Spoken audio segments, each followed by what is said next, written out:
Now, whatever your past was, whatever mistakes you might have committed in the past, in your ascent, or whatever might have happened in the past because of others to you, is all lost in the past, the ocean of the past. But now, you see, when you reach a certain state,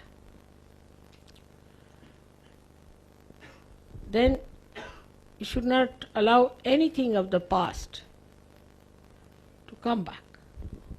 I would even suggest to give a challenge to the past. You have to challenge the past. Now you sit down here. Now let's see. What was the past? Oh, that one was. All right, let's see that. Gone to waste. Finished. Good for nothing. Like that. Then you are fixed into this point. But even if you are afraid of the past, to look at it, oh God, and you feel funny, or you get angry with yourself, or you feel upset about it, then yet you have not reached the point. So now you have to see it, that you are at a distance, that's why you are seeing it. Nothing can touch you. So the judgment will come from you to yourself. Am I still involved in the past? That was last, that was yesterday, is finished now. Am I even now bothered about it? And your mother will also sometimes test you on that. Sometimes I may remind you of some mistake of yours. And then see what happens to you. And then I will know where are my children. Now you have become the fruit which is ripe. So why should you worry about things which you are not anymore? Now if you have become a full-fledged bird, why should you worry about the egg that used to smell so badly?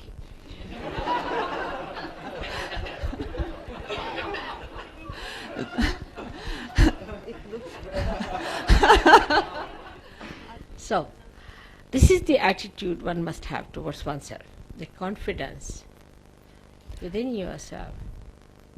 So that's how you challenge your past, and now you can even challenge your future. Now start thinking what can happen to us, supposing, which is very common nature of the Western people. Yes. Because if you tell somebody, now will you please go and telephone to that person, immediately that person will tell you, perhaps he may not be there. Now let me see what's the time. This is the time he has to go out, so he must have gone out. But why don't you telephone? What's then? And you telephone and the fellow is there. This is the Western style of futuristic explanations of everything. So, when you challenge your future, I've been always challenged by the people who are futuristic all the time. Like you tell them, I want to do this. So they'll say, but in that the problem is this. Problem. You see? This is modern word. Das ist die moderne We Weise. never knew this word before for all these things. We used to only use it in geometry. Das Really, I'm telling you the truth. das Now, this word geometry, you see, it was for proving something. You see, that was the problem. So that's how we have proved, you see. So now, you see, then another thing, you should say that, all right, this is the problem, so can you try this one? He said, then the problem is this. You give the solution another problem. By the time there are 11 solutions, you are fagged out and you just sit down. You don't know what to say. Now your mind has been doing the same thing with you. You see, that kind of a mind always tries to find problem because it doesn't want to solve. So as soon as it wants to say he wants to go somewhere to the station, immediately said, the problem is there's no car. That means he starts quarreling with himself all the time. His body is quarreling on one side, his heart is on another side, his mind on another side, liver is on another side. So as a result, at the end of the day, you find all of them sitting doing nothing whatsoever, all exhausted, fighting with oneself. You see any film or anything nowadays, the modern ones, you'll find all of them in the film, they'll come and sit down chair. But you see, the trouble is, what have you been doing? What work have you done? Nothing but thinking and figuring out. Now you are Sahaja Yogis. You have to remember that God's all powers are with you. But only thing, you have to be with Him. The powers are with you, but they are not going to run after you.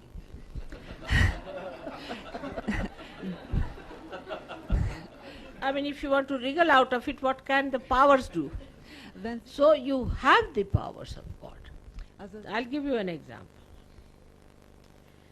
There was once in my house, you see, I had made a baluster, a complete baluster for the staircase. Laura is here, I'll tell you. And I told him, Laura, that you fix it up and I'm resting for a while because now all the gods are sleeping. So I'll rest for about half an hour and you try to fix it up.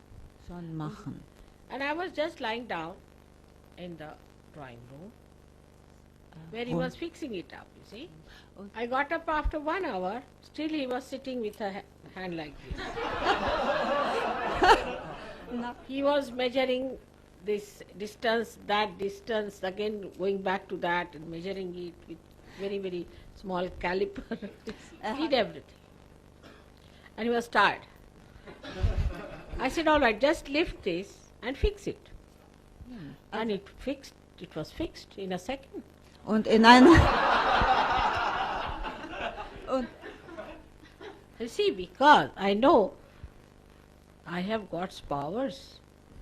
So what is it? If I say the wood has to increase or decrease, just fix it, that's all. So that's how. You see, the future, we start thinking like this now, let me figure it out, if it works out or not, let me fix me up. What is there? This is God's work, just fix it, it will fix. But still, some people will linger on to think, how can it be, Mother? Now I'll tell you the secret. You are in the Brahma Shakti. And this Brahma Shakti is the vibrations that you feel.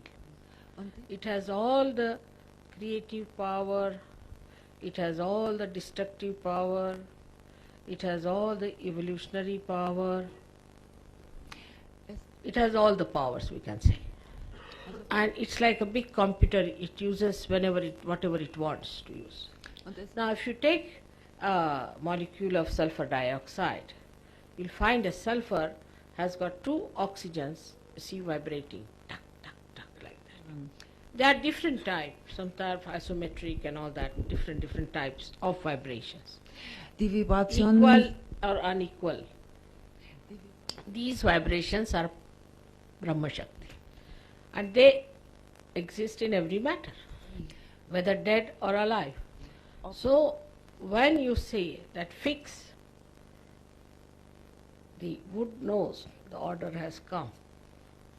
And the vibrations in the molecules act.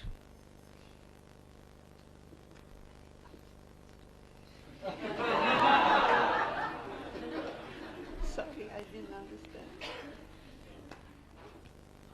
So this Brahma Shakti is everywhere.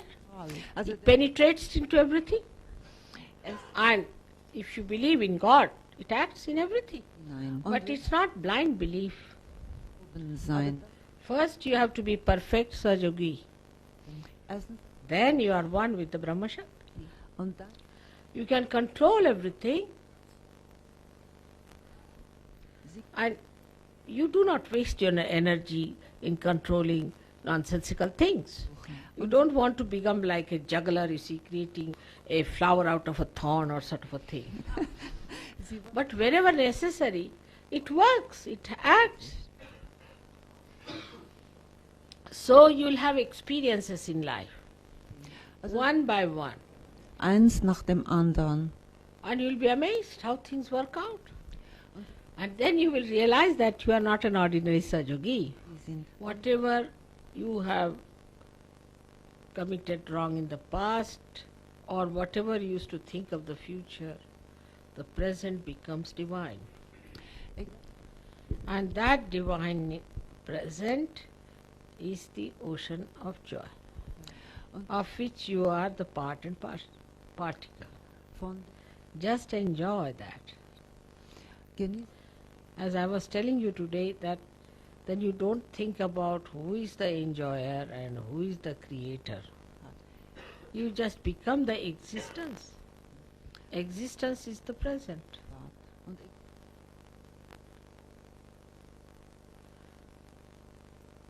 That is how it works out. Where you lose all words, all thoughts, all feelings which are emotional type, and absolutely silent confidence. You drink like nectar of life. May God bless you.